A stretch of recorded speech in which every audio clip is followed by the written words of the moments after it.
Assalamualaikum warahmatullahi wabarakatuh. Salam Widya Kastrena Darmasida.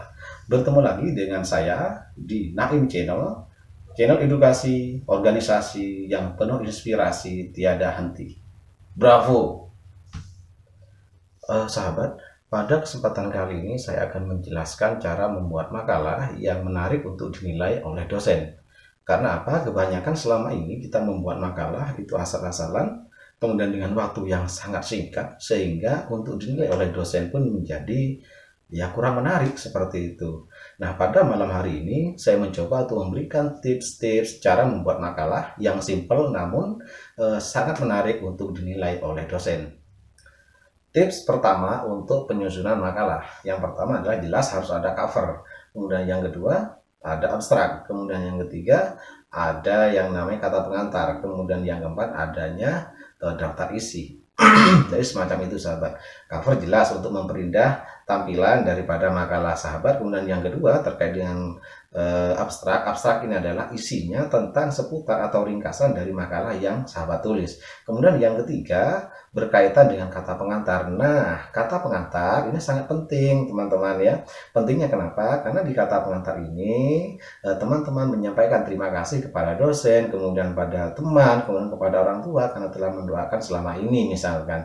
Kemudian yang keempat sahabat yang tidak kalah pentingnya adalah daftar isi. Kenapa daftar isi sangat penting? Iya, karena daftar isi ini tentu membantu para dosen untuk melihat, untuk mengecek halaman per halaman, bab per bab.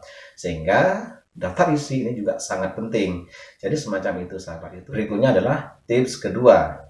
Tips kedua di dalam menyusun sebuah makalah adalah kita masuk ke bab 1 ya. Di bab 1 ini tentu meliputi satu latar belakang, kemudian yang kedua rumusan masalah, yang ketiga tujuan pembahasan, dan yang keempat adalah batasan masalah. Mengapa empat-empatnya ini harus dimasukkan? Iya, latar belakang ini menceritakan awal kenapa sahabat mengambil judul itu, kemudian menjelaskan kronologisnya semacam apa. Kemudian yang kedua rumusan masalah. Nah, setelah dibuat apa namanya tadi latar belakang, maka dimunculkan rumusan masalah. Rumusan masalah cirinya adalah berbentuk kalimat tanya. Contoh, apa pengertian bisnis? Kemudian akan dijawab di tujuan pembahasan. Apa itu? Tujuan pembahasan adalah jawaban dari rumusan masalah. Contohnya seperti ini. Untuk mencari arti daripada bisnis.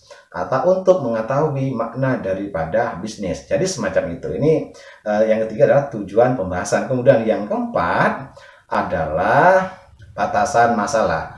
Batasan masalah kita fungsikan atau kita masukkan tujuannya adalah untuk membatasi para pemakalah atau para pemateri agar pembahasan yang dibahas oleh para pemakalah atau para pemateri itu tidak meluas kemana-mana. Sehingga dengan adanya batasan masalah, misalkan membahas tentang pengertian, membahas tentang makna, pembahasan tentang manfaat daripada bisnis, maka hanya seputar itu yang difokuskan semacam itu. Tentu untuk mempermudah para audiens, maka diperlukan yang namanya mencantumkan contoh-contoh. Itu tips yang kedua. Jadi saya ulangi lagi.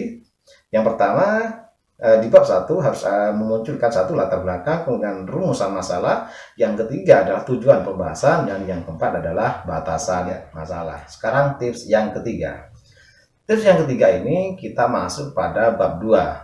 Bab 2 ini biasanya sahabat ya, yang pertama adalah kita mencantumkan teori-teori yang mendukung atau yang membahas tentang judul-judul kita. Katakanlah tentang pengertian bisnis, maka yang dibahas di teori itu adalah tentang pengertian bisnis, kemudian manfaat bisnis, kemudian ciri-ciri bisnis, dan seterusnya, masih banyak lagi.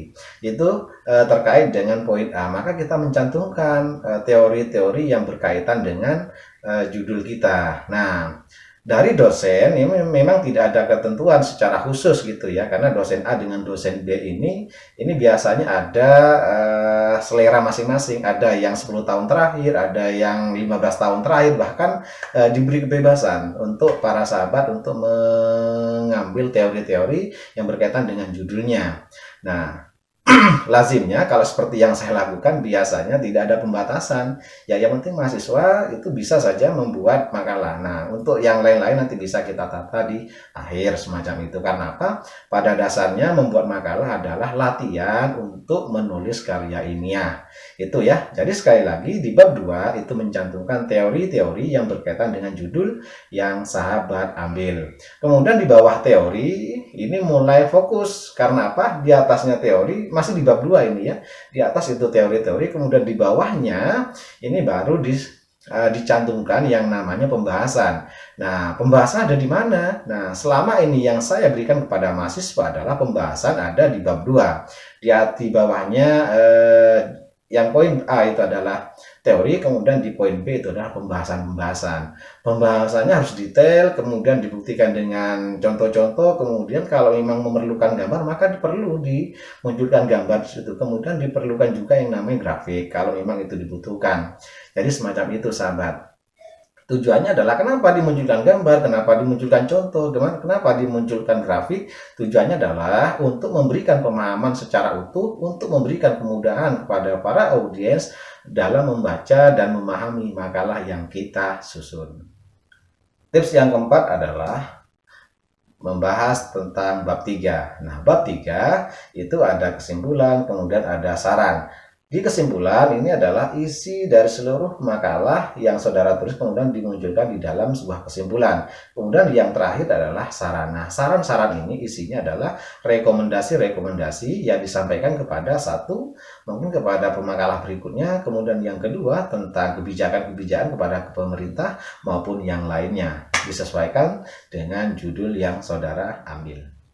Tips terakhir dari saya terkait dengan mencari rujukan gitu ya.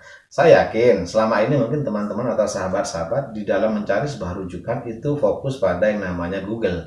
Nah, coba deh tips dari saya ini dipakai gitu ya. Coba teman-teman atau sahabat-sahabat mencari rujukan itu melalui Google Scholar atau Google Cendekia.